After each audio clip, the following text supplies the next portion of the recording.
Hi guys! For today's video ay gagawa tayo ng baked lasagna. Pero ang gagamitin kong sauce ay yung sauce na tira doon sa ginawa kong spaghetti nung nakaraang araw. So let's do this! Ayan guys, so ito yung ating gagamitin sauce. Ayan. Gagamit tayo ng dalawa. May naitabi akong dalawa pang ganito guys. So, ayan guys, so ang gagawin na lang natin ay yung white sauce ng lasagna. So let's do this. Kailangan natin ng butter. Yan guys, so ito nga pala yung gagamitin kong pasta para sa ating lasagna. Yan. And guys, nakalimutan ko, meron pala ako ditong evap milk na tira dun sa mga ginawa ko nung nakaraan pa. Finreezer ko para hindi masira. Kasi yung refrigerator namin na chiller, pinatay muna namin para makatipid sa kuryente guys. Kaya itong freezer lang, just freezer lang muna yung naka-on. So ito na rin ang ating gagamitin para sa ating gagawing white sauce para sa ating lasagna. Ayan guys, so ito na yung ating pasta. Hintayin lang muna natin hanggang sa maging al dente na siya. Yan guys, so ito na yung ating lasagna na pasta. Drain ko na siya. And habang pinapalamig natin yan, gagawa muna tayo ng white sauce. Yan, sinalang ko na tong kawali. Yung white sauce nga pala na gagawin natin guys, ay yung, hindi siya yung typical na white sauce for lasagna. What I mean to say is, kung ano lang yung ingredients na available dito sa akin, yun yung gagawin kong sauce. Ayan guys, so gagawa na tayo ng white sauce.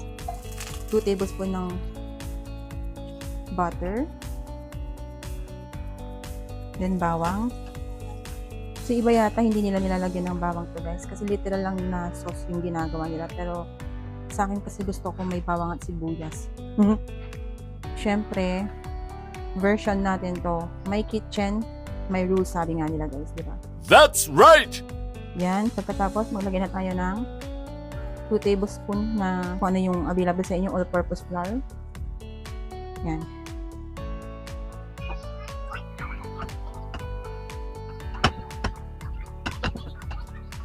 Yan, pagkatapos ay ihulog na natin ang ating all-purpose cream.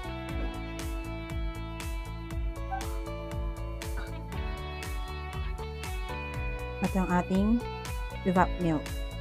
Siyempre, tinikman ko muna ito guys, kung pwede pa. So, sa lasa niya walang nagbago. Malamig na lang. Yan. Mas tumatagal kasi ang food sa freezer kaysa sa chiller. Pero syempre, disclaimer lang. Hindi naman lahat ng food ma-store natin ng matagalan sa freezer. Katulad ng mga cheese, ganun. May mga cheese na hindi pwedeng magtagal sa freezer kasi maiiba yung kanilang texture. Ayan guys, so natunaw na yung evap milk. Timpla na natin to guys. Lagyan ko lang to ng Spanish paprika. Kunti lang. White pepper. Garlic powder. Lagyan din natin ng konting parsley. Munti ko na makalimutan ng salt. At konting tabasco. Yan, haluin lang natin. Hindi ko nalalagyan ng sugar to guys dahil medyo matamis na yung ating evap milk. Susubukan itong recipe na to. Tikman nyo na lang. I-adjust nyo na lang yung salt niya kung gusto nyo pang lagyan. Pero sa akin, sakto lang. Kasi mamaya lalagyan pa natin ng cheese yung ating baked lasagna.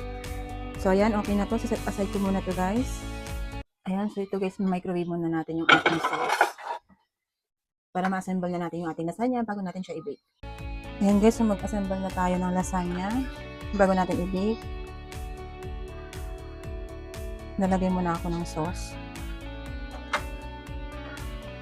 Ito na yung ating ininit na spaghetti sauce nung nakaraan.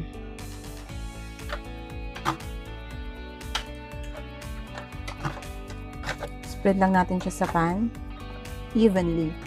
Ayan.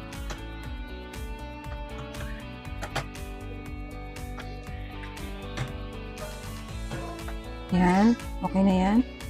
Next na natin ang ating dito kaya. Dito na lang siguro.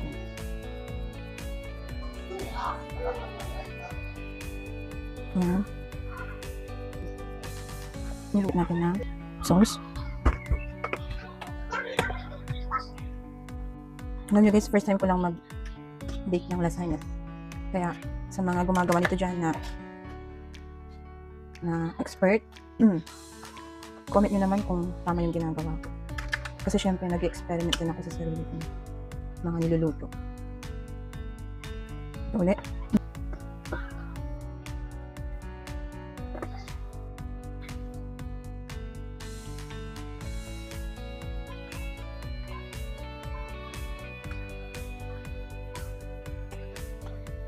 Namimiss ko kasi yung lasagna doon kina mama. Doon sa Sidon. Parang gusto ko rin mag-bake. Kung bibili ka naman sa labas, yung mahal kasi. So, kung may mga ingredients ka naman sa bahay, magluto ka na lang, di ba? At least, pag may natira, freezer mo lang. Tapos, madami pa yung magagawa mo. Doon siya na guys, medyo inuubo-ubo ang person dahil namin na sa panahon ngayon.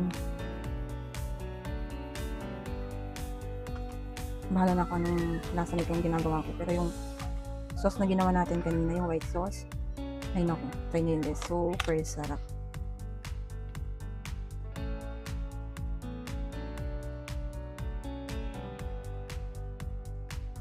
Tapusin ko lang to. Lagyan na natin yung ating bechamel sauce.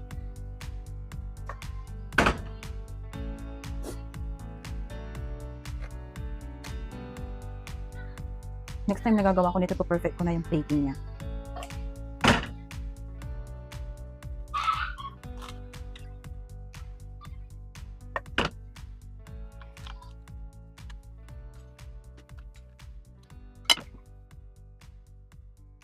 Lagyan na natin ng cheese. Cheddar tsaka mozzarella nga pala ito guys.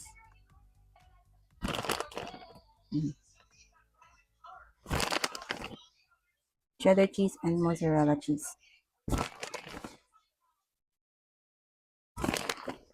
Pwede rin naman yung easy melt na cheese guys, kung ano available sa inyo. And then, lagyan na natin ng parsley. Dried parsley. Para naman magandang tignan yung ating lasagna pag na-bake. Yan. I-bake lang natin ito ng 30 minutes sa ating preheated oven.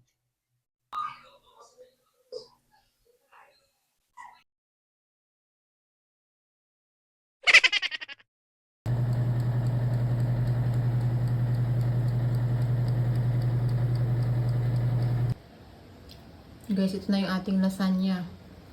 Gato na meron na cheese ni. Nga pala guys, nakalimutan kong sabihin, nagpahabol pa ako ng naglagay ng melted cheese sa ibabaw. Nakalimutan kong i-video. Ayan.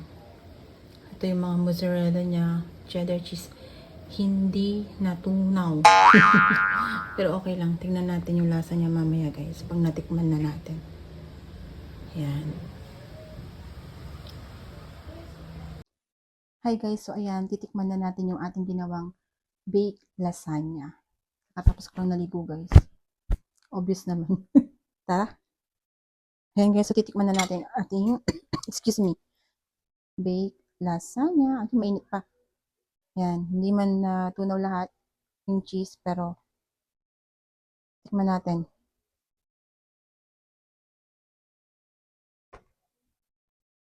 Dito na lang.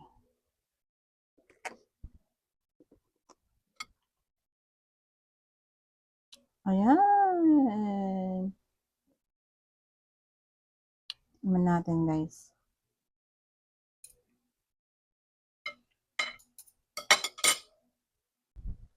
Hi guys. Ayan. So tikman na natin itong ginawa nating baked lasagna. Natin.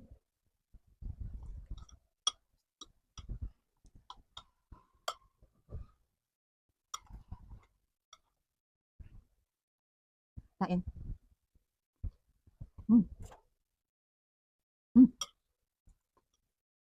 Sarap guys. Hindi man siya appetizing tignan. Pero yung lasa niya masarap.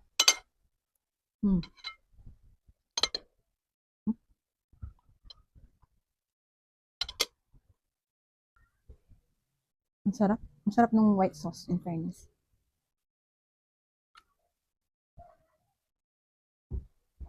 Masarap siya. Hindi ko ma-explain, hindi ko alam kung paano ko explain, pero siguro mas masarap to pag ang ginamit natin sauce is meron siyang beef. Kasi achieve natin yung lasa ng white sauce eh. Next time gawa tayo. Kain guys.